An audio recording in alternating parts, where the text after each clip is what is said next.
Uso de la palabra el asambleísta Marcos Molina.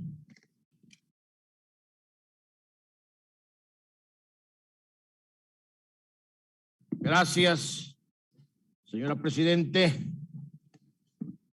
señores asambleístas.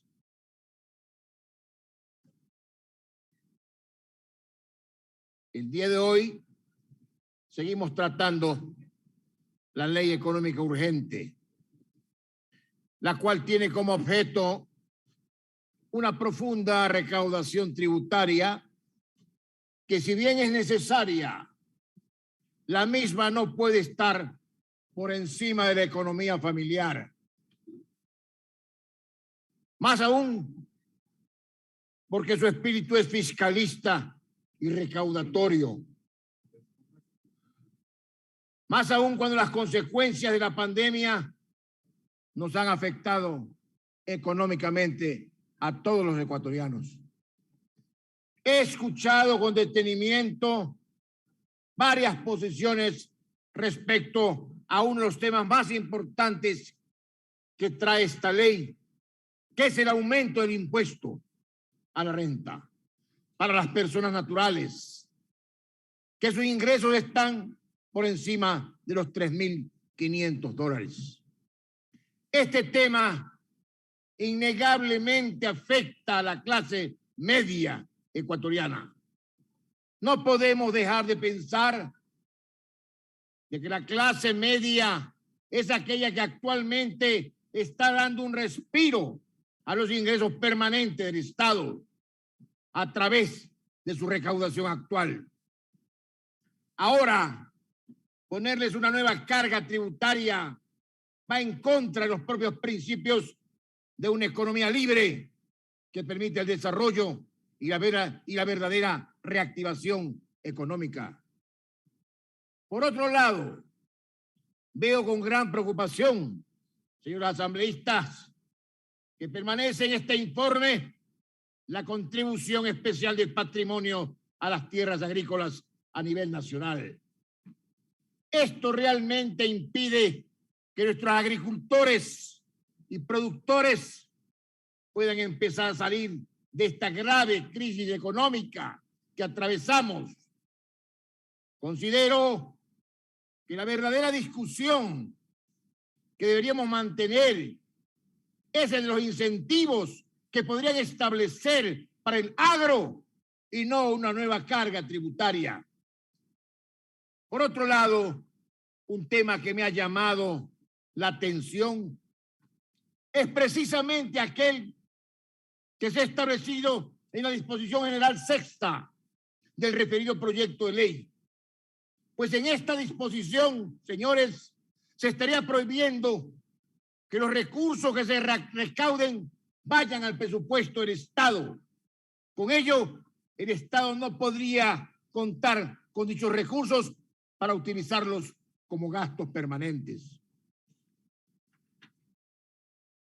Puedo decir con toda franqueza que tenemos un presupuesto en salud que no es el adecuado, que nuestros hospitales siguen sin medicamentos actualmente, que todos los días escuchamos que desvinculan a más y a más personal de la salud, que los botan, que los sacan de los hospitales. Por ello, es importante que con esos valores que se logran recaudar se destinen las verdaderas necesidades del Ecuador. El punto crítico de esta reforma tributaria se reduce a buscar un equilibrio entre dos aspectos contrapuestos: mejorar los ingresos fiscales sin afectar mayormente el proceso de reactivación económica, el cual se ha visto afectado tras la crisis de la pandemia del COVID-19. Esto significó una caída del 11% del PIB en el 2020, así como una pérdida de más de 600.000 puestos de empleo. Pese a que ahora se habla de una recuperación, la economía no ha vuelto ni siquiera a las cifras previas a la pandemia. Y es que todo debería partir de un argumento básico, como entender el funcionamiento de la economía.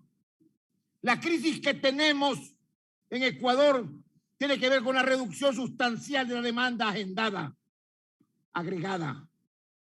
Para mejorar esta situación y reactivar la economía, en lugar de que el Estado meta la mano en el bolsillo de contribuyentes, debería hacer todo lo contrario. Es decir, inyectar recursos en la economía a través de la reducción de impuestos, créditos bancarios a tasas más bajas, algo que se rehúsa a hacer. Aumento en inversión pública y privada, entre otros aspectos. Por esta razón, la reforma tributaria, al menos en teoría, no debería tender a aumentar más los impuestos, sino a reducirlos. Sin embargo, el gobierno piensa lo contrario. El ministro de Finanzas sostiene que el gasto tributario, ese que es ingreso que deja de percibir el Estado por deducciones y excepciones, ha aumentado y hay que reducirlo. En el 2018 fue de 5.765 millones. En el 19, 5.581 millones. Y en el 20, 4.861 millones. De ahí que se haya planteado recuperar la recaudación que se tenía hasta antes del 2018. Pero el problema de esta reforma radica mayormente en la base para el cobro de los impuestos, del impuesto a la renta y la deducción de gastos personales, así como el impuesto especial al patrimonio y el incremento a los impuestos de consumos especiales.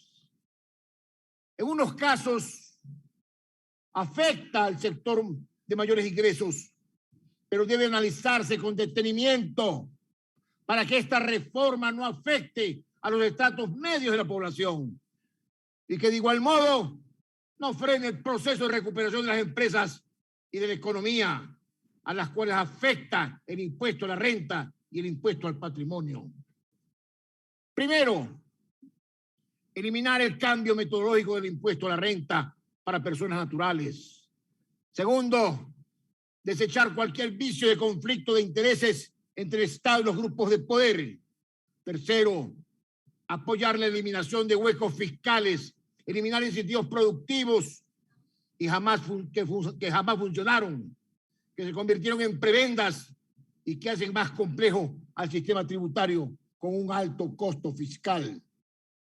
Eliminar las contribuciones sobre el patrimonio y sustituirlas con ingresos permanentes de los 300 grupos económicos del país. Y por último, eliminar el 2% del impuesto sobre las ventas para los microempresarios.